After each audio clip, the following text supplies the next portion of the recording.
All right, so we're going to look at this problem. We have a thick cylindrical wire of radius r that is carrying a current out of the page. The current density is given by this equation, so it's not a uniform current density. And so the first thing that we have to do is find the total current carried by the wire. So there's nothing new about this part. It's exactly what we did in chapter 25.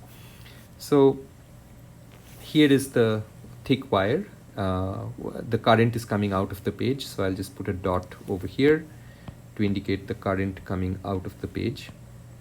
Maybe I'll just get rid of this for now. Okay, so the dot indicates that the current is coming out of the page and the radius of the wire is capital R, and I've written down the current density from the problem.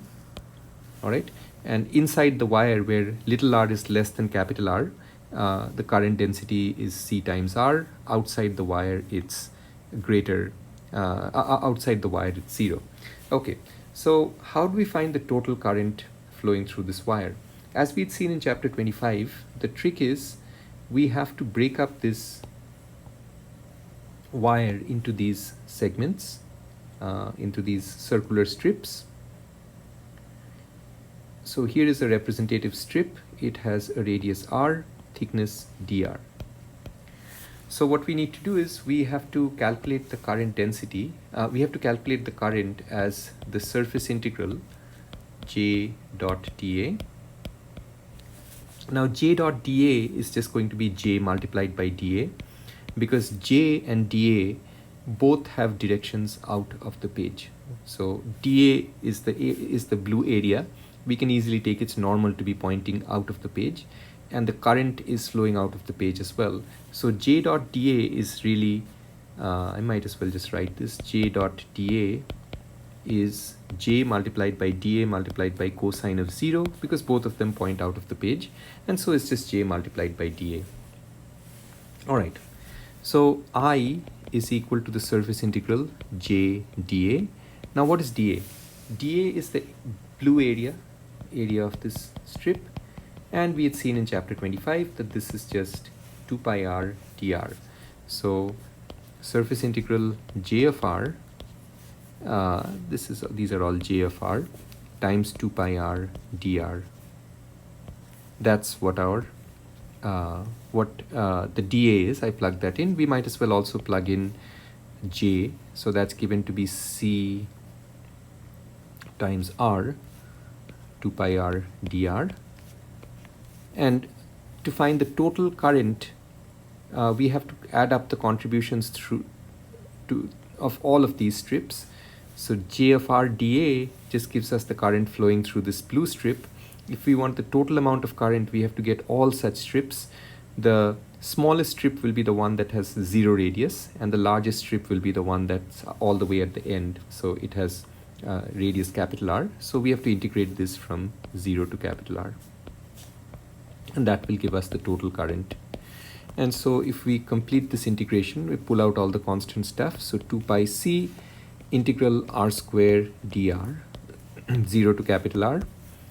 And so that's 2 pi c capital R. Might as well just do this step. So integral of r square is r cubed divided by 3, and then you have to put in 0 and r, and so you get 2 pi c capital R cubed divided by 3. And that is the total current flowing through here, flowing through this wire. All right, so now let's move on to the next part. So for the second part, we have to calculate the magnetic field at a radius r outside the wire. So at a distance r where r is greater than capital R, the radius of our cylindrical wire. So here is the wire. Radius is r, and we want to find the magnetic field somewhere over here. Let's call this point P. All right, so we know that the wire itself has cylindrical symmetry, which means that the field lines also have cylindrical symmetry.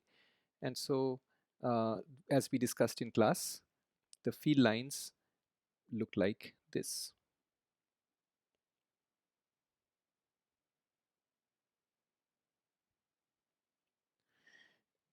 We know that the current is being carried out of the page in this particular wire, And so we can easily find out the direction of the magnetic field as well, though you don't really need to find the direction.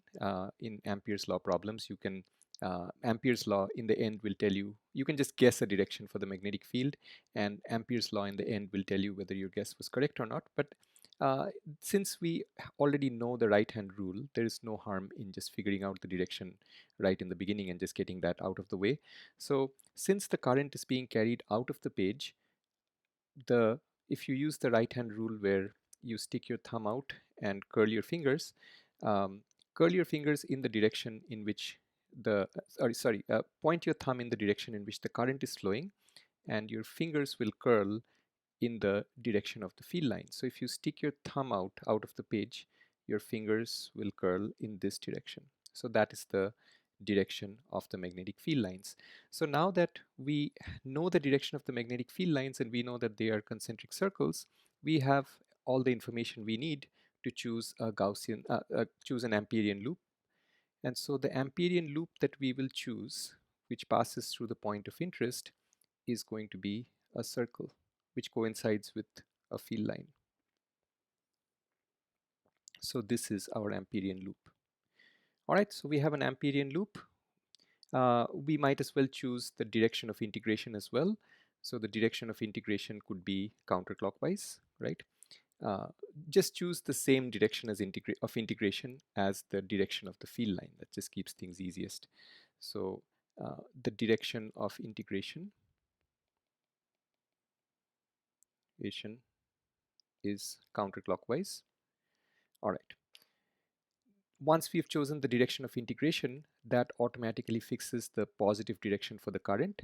So again, using the same right hand rule, curling your fingers in the direction of integration, which is the counterclockwise direction, we find that the uh, positive direction plus VE is my shorthand for positive direction of the current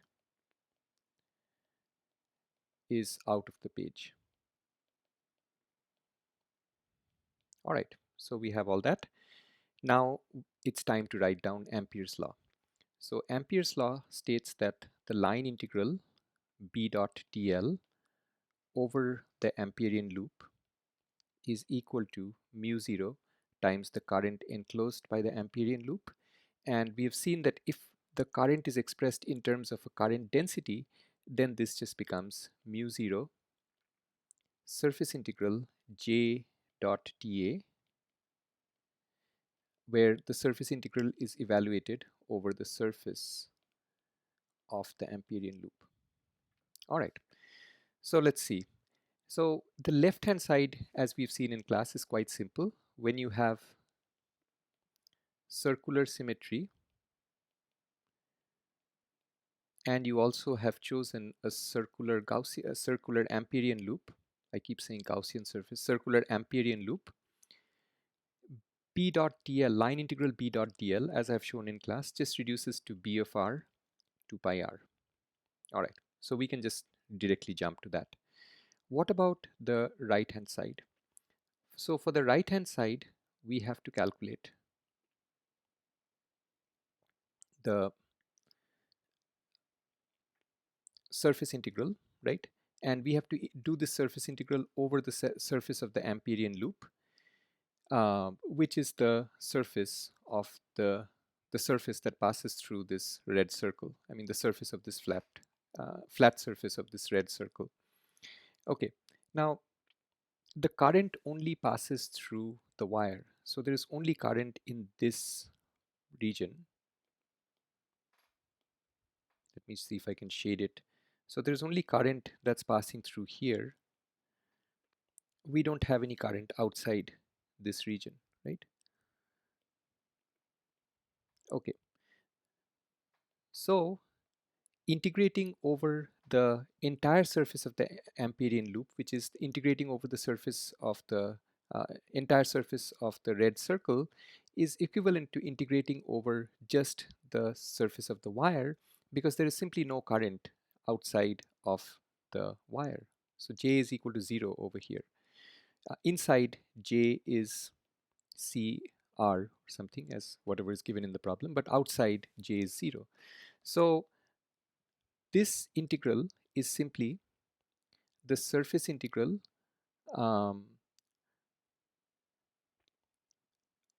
over the wire or surface of wire j dot dA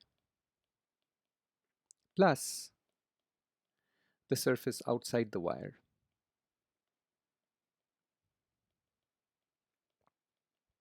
j dot dA. That would be the total surface integral over the surface of the Amperian loop, right? Now there is no current density, J is 0 outside the wire, and so we can just, this term is just gone. So in other words, we end up with B of r times 2 pi r is equal to the surface integral J dot dA, and this just becomes over the surface of the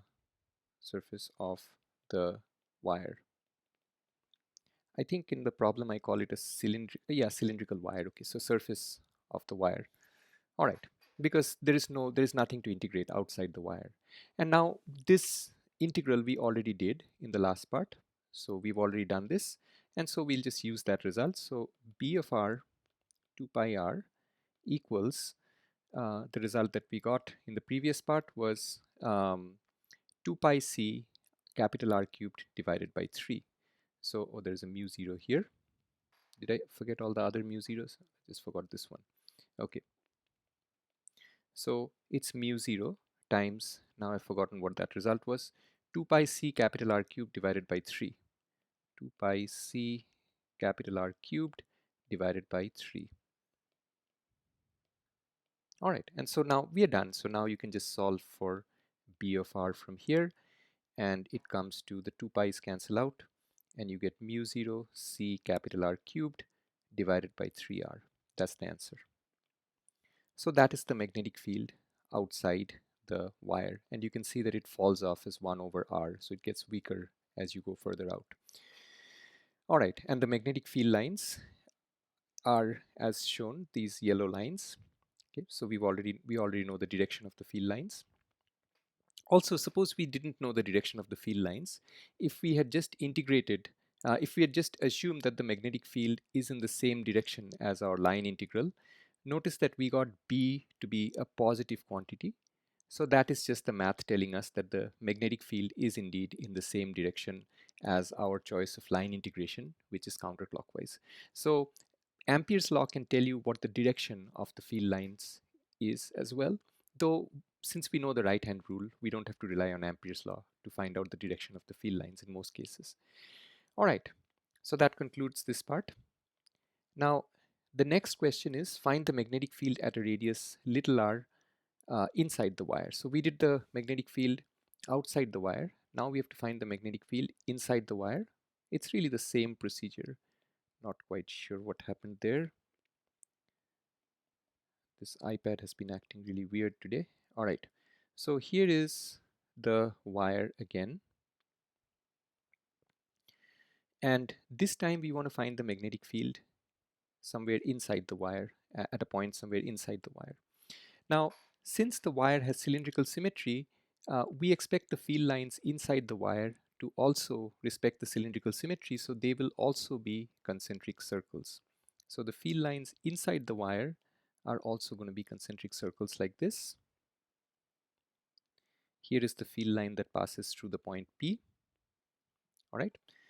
So now, so we are going to follow exactly the same steps. So since the magnetic field field lines are circles, and that's because the current distribution has circular symmetry, that tells us that the Amperian loop that we should choose is also a circle.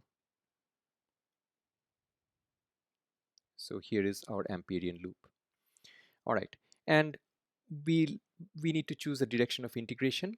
We'll just choose it to be the same direction in which the magnetic field is going to be, and we can find the direction of the magnetic field just as we did in the last part by pointing our thumb in the direction of the current. Our fingers of our right hand are going to curl in this direction, and so our direction of integration is also going to be in the counterclockwise direction, which means that the direction for current is going to be out of the page. So positive direction for current is out of the page. Positive direction for current is out of the page. All right. Now let's write down Ampere's law now. So line integral B dot dl over our Amperian loop is equal to mu 0 times surface integral J dot dA, and this surface integral is evaluated over the surface of the Amperian loop. All right. Now the left hand side, as usual, is just going to be B of r times 2 pi r. This B of r is what we are after, and that is equal to mu 0 times surface integral J dot dA, right? Now, uh, I might as well clarify one thing. This surface integral J dot dA, I should have probably done this in the first part, but I'll just do it here. This is the same thing as surface integral J dA. Why is that? Because dA is an element of area that we are going to break up the surface into. So we're going to break up this surface into these little strips.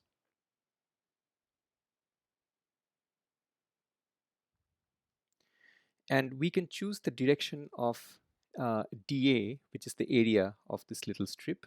We can choose it to be out of the page, and J is also out of the page. So that's why J and dA have the same direction. And so J dot dA is J dot dA is J multiplied by dA multiplied by cosine 0. And so that's just J multiplied by dA. I don't quite remember if I did this earlier or not. So I just thought I'd do it again. Anyway, so we have that. All right. And so this is going to be mu 0 times the J is given. It's C times R, right? And dA, as we know, is 2 pi R dr, right? Once you put dA as 2 pi R dr, you just need one integral. Okay, so this and the limits of integration, since we are integrating over the surface of our Amperian loop, so here is the surface of our Amperian loop. We are integrating over this surface. We only need to integrate up till little r. So we are going to be integrating from 0 to little r, right? Okay, so now we can just finish this and we are done. So this is, so B of r times 2 pi r is equal to mu 0 times 2 pi c. I just pulled out all the constants, and then I'm integrating over r square dr from 0 to little r.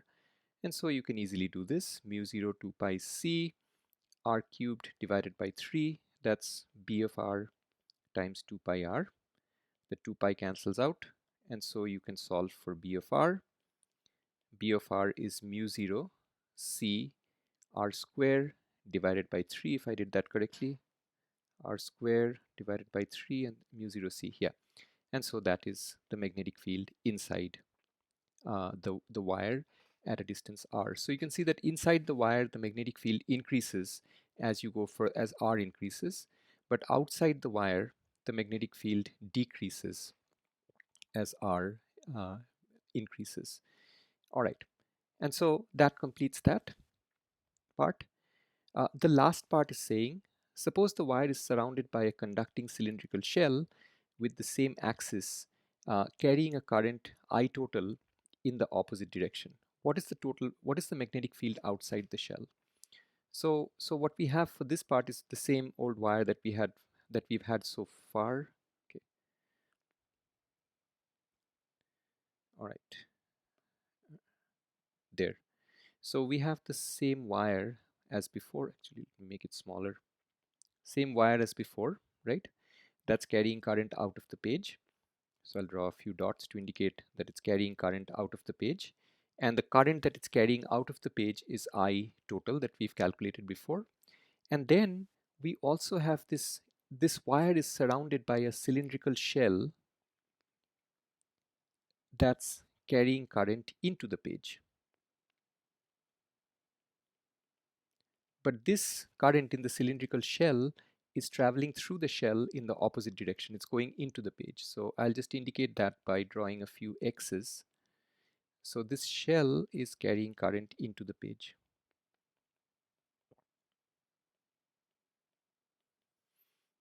All right. So if I could draw this a side view of this, it would look like this. So here is our cylinder that's carrying current one way, maybe this way, right? The inner cylinder that's carrying current one way.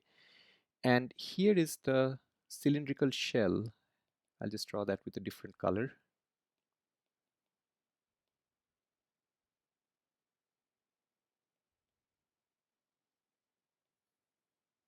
So this outer cylinder is hollow. So this cylindrical shell is carrying current in the opposite direction. And both of these are long.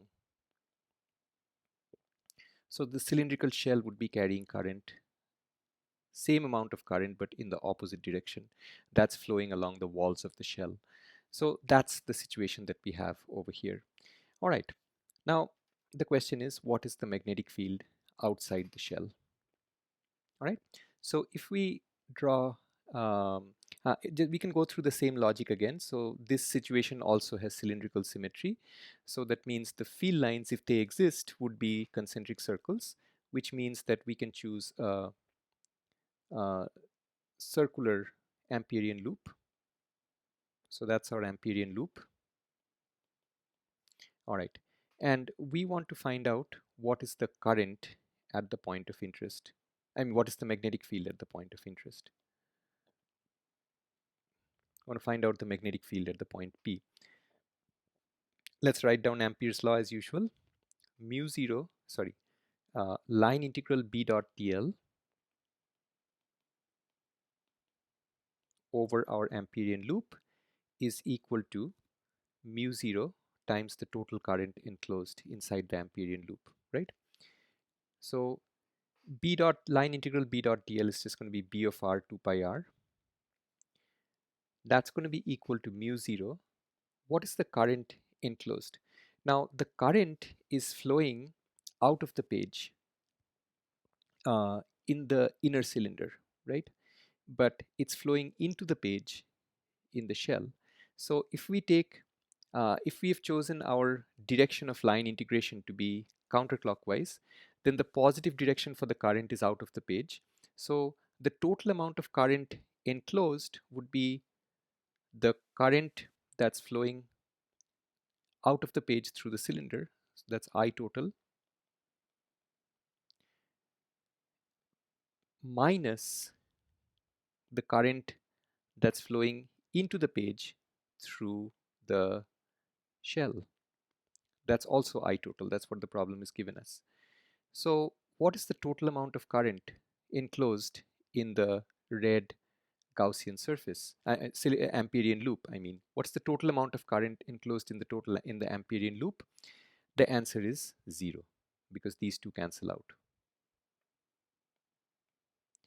And so we get B of r times 2 pi r is equal to 0.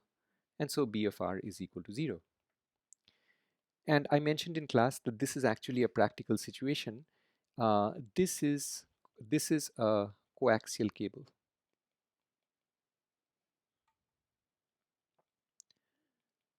And the advantage, so in a coaxial cable, you have an inner wire that carries current one way, and that is surrounded by a cylindrical shell that carries current in the opposite direction.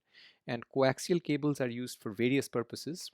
In particular, one important example is the cable that carries the information for your cable TV. So that's a coaxial cable. In a coaxial cable, you can see that there is no magnetic field outside the cable. That is actually a huge advantage, especially if you're sending high frequency signals through the cable. You don't want any leakage of the magnetic field outside the cable. So that causes all sorts of problems. So that is why you want a cable in which the magnetic field is confined entirely inside the cable. And that's why coaxial cables are used for cable TV signals. And there's many other applications as well.